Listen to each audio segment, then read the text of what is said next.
검찰총장께 묻겠습니다. 다스는 누구 겁니까? 지금 수사를 하고 있기 때문에 수사 과정에서 밝혀질 수 있으리라 기대를 하고 있습니다. 수사 과정에서 밝혀질 수 있으리라고 기대하고 계십니까? 네. 이 말이 다스는 누구 거냐는 말이 마치 국민적 유행어처럼 번지고 있는 건 아시죠? 처음 듣습니까? 아니, 신문을 통해서 그러니까 다스는 누구 거냐 말이 그 말 자체가 유행어처럼 막 번지고 있다는 사실은 들어서 알고 있습니까? 아직 그것까지는 잘 모르는데 신문에 많이 언급되는 건 예. 봤습니다. 사실 바로 10년 됐습니다. 이 문제와 관련해서 검찰이 수사를 하고 결과를 발표한 것이 2007년 12월 5일입니다. 그날 이미 이것이 정리가 된 거예요. 그 당시 검찰에서는 검찰이 할 수 있는 모든 조사를 다 해도 다스가 이명박 후보 것이라는 증거가 발견되지 않아 이것도 혐의 없음 불기소 처분한다 뭐 이런 취지로 결과를 발표했습니다. 이건 알고 계시죠? 이건 검찰이 수사 결과가 발표한 겁니다. 네. 그게 10년 전입니다.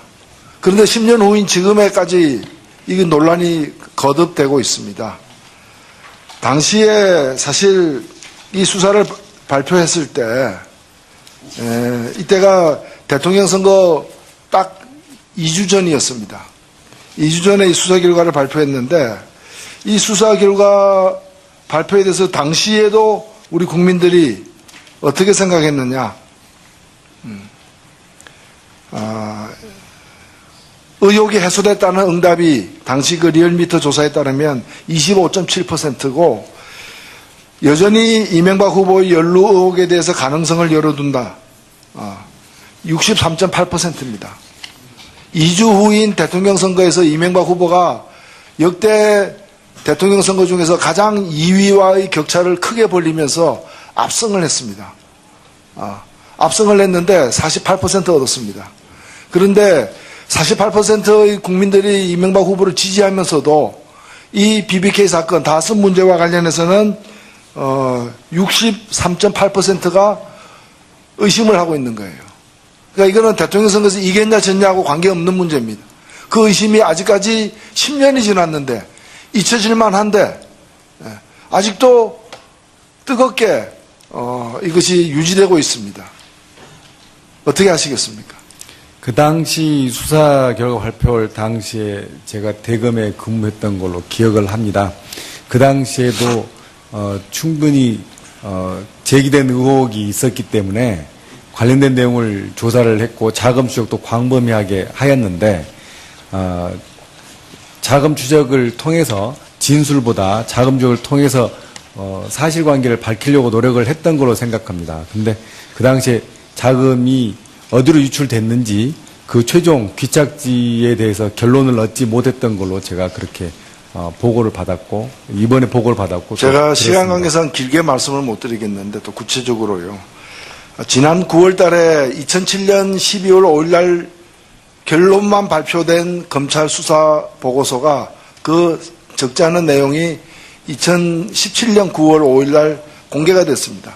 그 공개된 내용을 보면은 검찰이 수사해놓고도 예를 들면은 2017년 당시 수사 보고서에 2001년 2월 28일 김경준의 LK뱅크에서 이명박 전 대통령의 개인 계좌로 49억 9,999만 5천 원을 송금한 사실이 있다라고 되어 있는데 이거 당시에는 발표 안 했어요.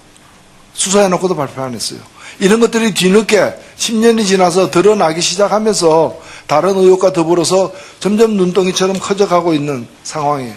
검찰의 명예를 위해서 공신력 회복을 위해서도 제대로 수사를 해야 된다고 보는데 다시 한번 말씀해 주시죠. 이번에 그 관련뿐만 아니고 여러 가지 의혹이 제기됐고 또 고발도 제기돼 있는 상태입니다. 관련된 내용을 아마 철저히 수사해서 사실관계를 좀 낱낱이 밝히게 되기를 기대하고 또 그렇게 하겠습니다. 네. 이 공정거래위원회가 고발한 공정거래법 하도급 위반 사건에 대한 처리에 대해서 질문을 하나 더 하겠습니다. 이 사건에서 지난 5년간 공정거래법 등 위반 사건과 관련한 구속이 딱 한 건입니다. 42%는 약식 기소로 벌금만 매겼습니다. 그리고 29.8%는 불구속, 11.99%는 불기소. 그래서 솜방망이 처벌이라는 그런 지적들이 많습니다. 어떻게 생각하세요? 일반적인 검찰 사건 처리에 비춰보면 기소가 비율상 적진 않습니다만 이른바 사회적 약자를 보호하는 데에는 좀 미진했다는 평가를 하는 의견도 있다는 걸 알고 있습니다. 검찰이 보다 엄정하게 처리하도록 노력하겠습니다. 지난 이 공정거래위원회는 그 법률 위반 사건 중에서 위반의 정도가 객관적으로 명백하고 중대하여 경쟁 질서를 현저하게 저해하는 소수의 사건만 검찰에 고발합니다. 근데 이게 일반 모든 사건을 다 검찰에다가 넘기는 것이 아니라 소수의 사건, 중대한 범죄라고 여겨지는 것만 넘기는데 여기에 대해서 지난 5년간 미스터 피자 사장, 그 정우현 회장 한 명만 구속이 됐어요. 저는 모든 사건을 무조건 이렇게 구속자 늘리는 게 검찰이 일 잘하는 거라고 생각하지 않는데도 불구하고 이건 좀 심하지 않느냐라는 겁니다.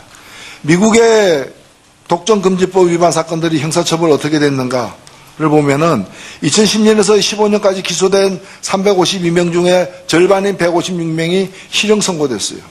그 중에서도 징역형 평균 기간이 24개월로 나와 있습니다. 브렌트 스나이더 미국 법무부의 독점금지국 차관보나 또는 스콧 하몬드 전 법무부 차관보가 연설한 내용에 보면은 독점에 대한 가장 실효성 있는 억제수단은 독점을 저지르는 개인을 감옥에 보내는 것이다. 이렇게까지 얘기를 하고 있습니다. 저는 특히 이제 과징금 일부만 더 얘기하겠습니다. 과징금을 부과하기 때문에 기업에게 형사처벌을 할 필요가 없다라고 이렇게 주장을 하고 있지만은 사실 과징금은 위법행위로 얻은 막대한 이익을 환수한다는 게 취지이고 형사처벌은 경제 질서를 어지럽힌 데 대한 책임을 묻는 것입니다. 노회사님 마이크를 좀 누르고 하십시오.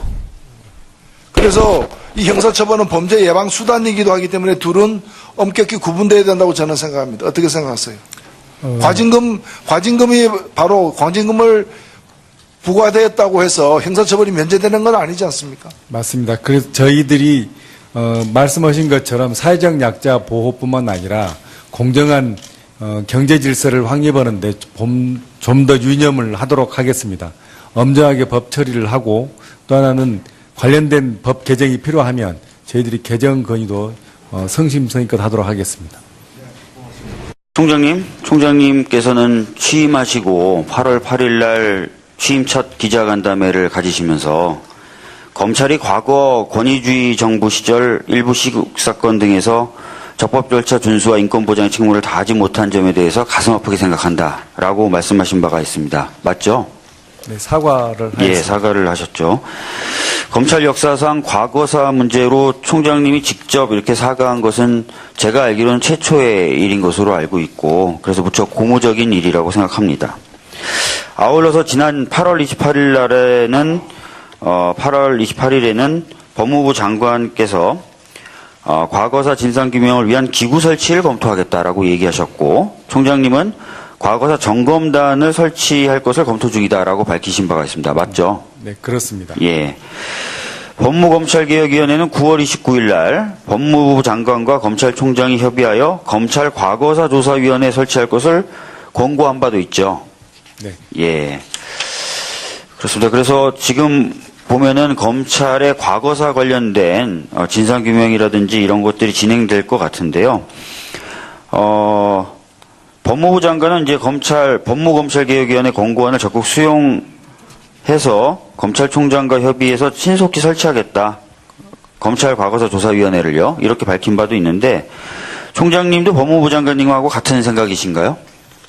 네, 과거사에 대해서는 저희들이 잘못한 부분에 대해서는 반성을 하고 네. 앞으로 향후 이런 일이 발생하면 안 되기 때문에 과거사 밝히는 일은 밝히는 대로 하고 네. 앞으로 발생하지 않도록 하는 제도적인 장치가 필요하다. 네. 그 부분에서는 장관님하고 저하고 생각이 완전히 일치한다. 네. 예. 그렇게 된다면은 아마 총장님들이 밝히셨기 때문에 과거사를 점검하는 뭔가 뭐 위원회가 됐든 또는 총장님 표현대로라면 점검단이 됐든 단위가 만들어져야 될 텐데요.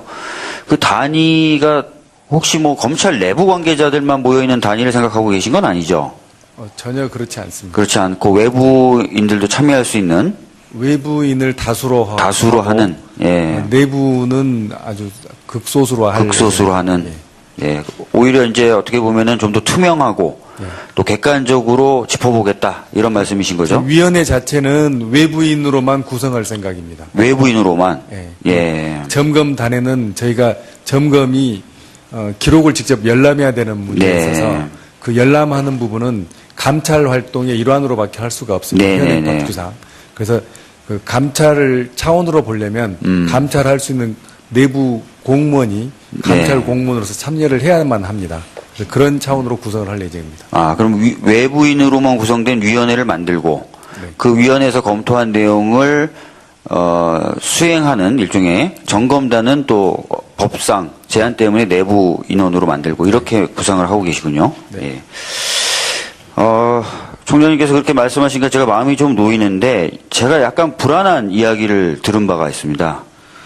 지난 수요일이죠. 25일 날 5차 검찰개혁위원회 회의가 있었고 이 회의에서 과거사 관련돼서 검찰이 적극적으로 좀 나서야 된다. 뭐 이런 사항이 논의가 됐고 관련돼서 그 내용이 권고안 형태로 검찰에 전달된 것으로 알고 있는데 혹시 보고 받으셨습니까? 아직 권고안이 명확하게 나온 건 아닙니다. 그러니까 과거사 부분에 대해서는 앞으로 어떻게 하자는 부분이 아직 논의 중입니다.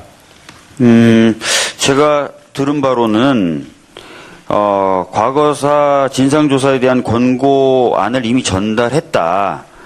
내용인즉슨 잘못된 과거사에 대해서 검찰총장이 신속히 피해자에게 직접 사과할 것을 권고하고 과거사를 조사하기 위한 독립된 가치인 과거사 진상조사위원회를 조속히 설치할 것을 권고한다. 이런 내용으로 되어 있다고 제가 들었는데요. 그런 내용 포함해서 예. 법무부에서도 과거사에 관한 위원회를 관한 논의가 있었고 권고안이 네. 있었지 않습니까? 네네네. 저희도 지금 그런 권고안을 만드는 최종 성안 단계인 걸로 제가 들었습니다. 최종 성안 단계다. 예.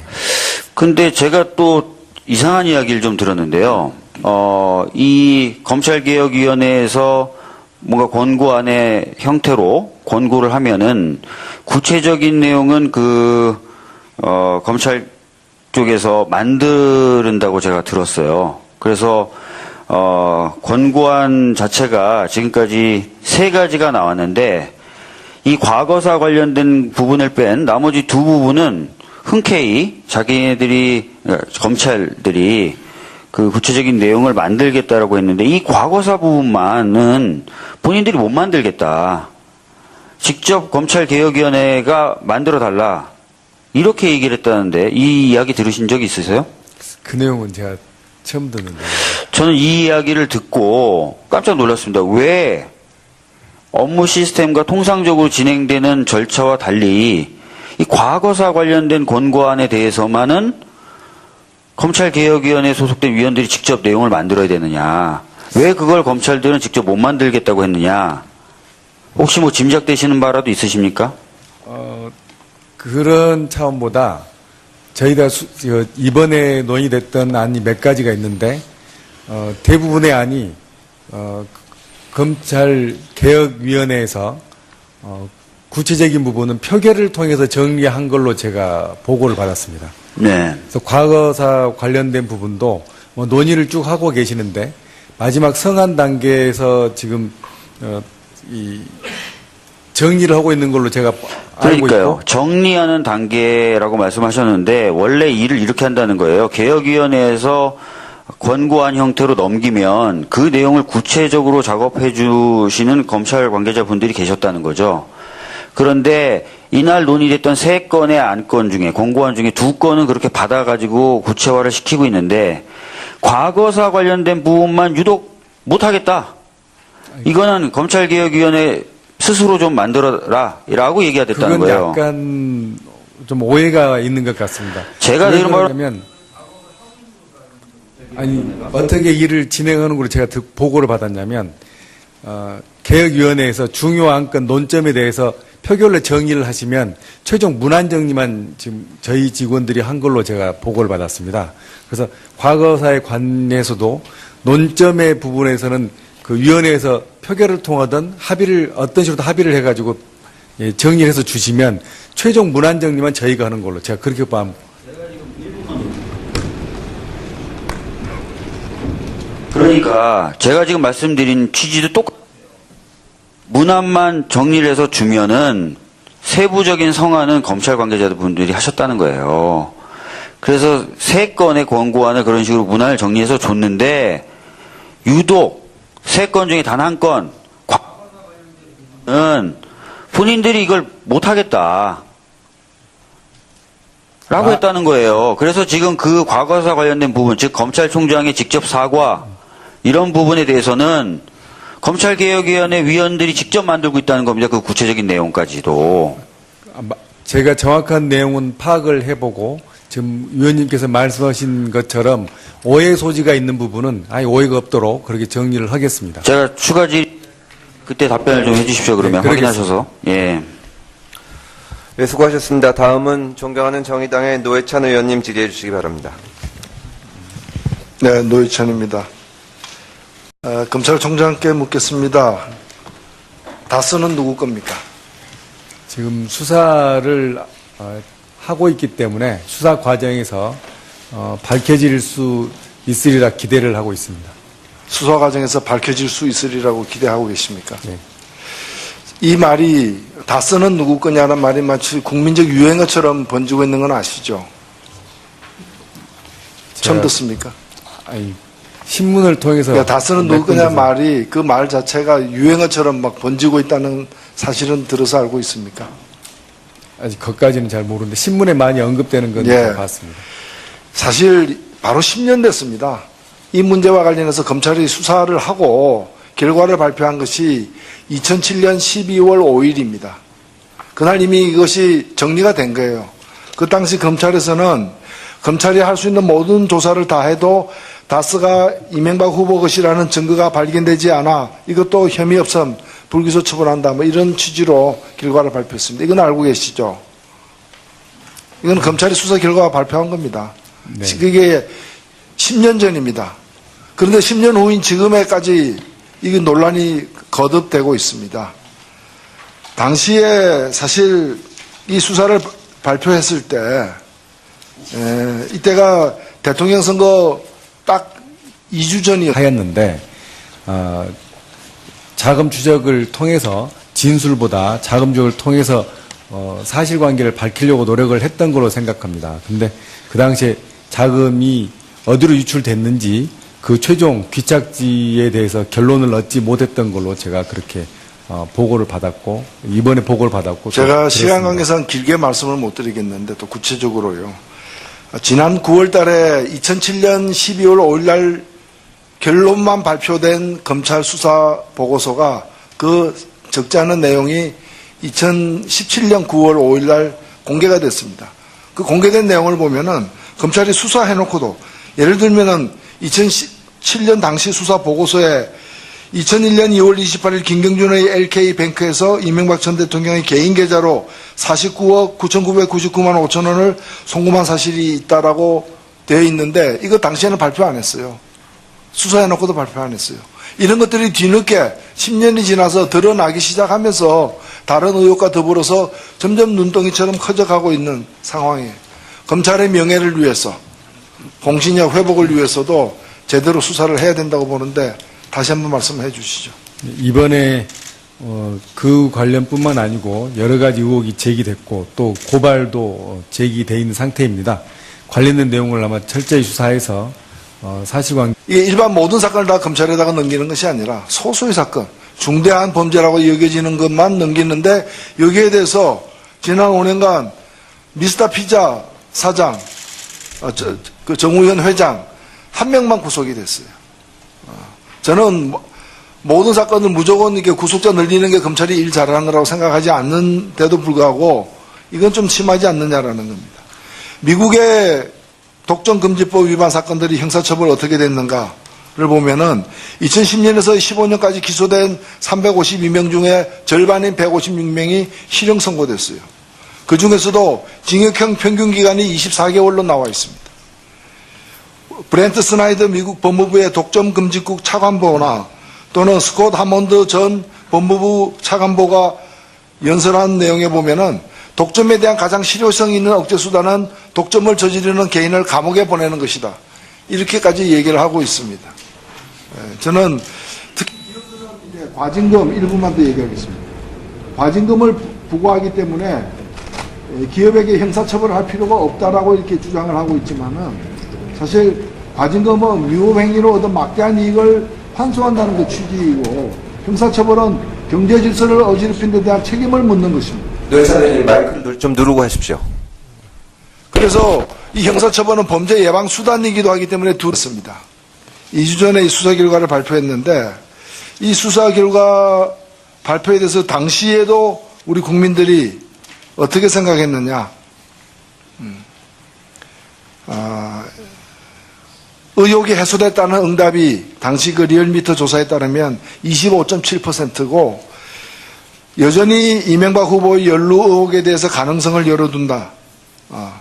63.8%입니다. 2주 후인 대통령 선거에서 이명박 후보가 역대 대통령 선거 중에서 가장 2위와의 격차를 크게 벌리면서 압승을 했습니다. 압승을 했는데 48% 얻었습니다. 그런데 48%의 국민들이 이명박 후보를 지지하면서도 이 BBK 사건 다섯 문제와 관련해서는 63.8%가 의심을 하고 있는 거예요. 그러니까 이거는 대통령 선거에서 이겼냐 졌냐하고 관계없는 문제입니다. 그 의심이 아직까지 10년이 지났는데 잊혀질만 한데 아직도 뜨겁게 이것이 유지되고 있습니다. 어떻게 하시겠습니까? 그 당시 수사 결과 발표할 당시에 제가 대검에 근무했던 걸로 기억을 합니다. 그 당시에도 충분히 제기된 의혹이 있었기 때문에 관련된 내용을 조사를 했고 자금 수역도 광범위하게 하기를 좀 낱낱이 밝히게 되기를 기대하고 또 그렇게 하겠습니다. 네. 이 공정거래위원회가 고발한 공정거래법 하도급 위반 사건에 대한 처리에 대해서 질문을 하나 더 하겠습니다. 이 사건에서 지난 5년간 공정거래법 등 위반 사건과 관련한 구속이 딱 한 건입니다. 42%는 약식 기소로 벌금만 매겼습니다. 그리고 29.8%는 불구속, 11.99%는 불기소. 그래서 솜방망이 처벌이라는 그런 지적들이 많습니다. 어떻게 생각하세요? 일반적인 검찰 사건 처리에 비춰보면 기소가 비율상 적진 않습니다만 이른바 사회적 약자를 보호하는 데에는 좀 미진했다는 평가를 하는 의견도 있다는 걸 알고 있습니다. 검찰이 보다 엄정하게 처리하도록 노력하겠습니다. 지난 이 공정거래위원회는 그 법률 위반 사건 중에서 위반의 정도가 객관적으로 명백하고 중대하여 경쟁 질서를 현저하게 저해하는 소수의 사건만 검찰을 고발합니다. 근데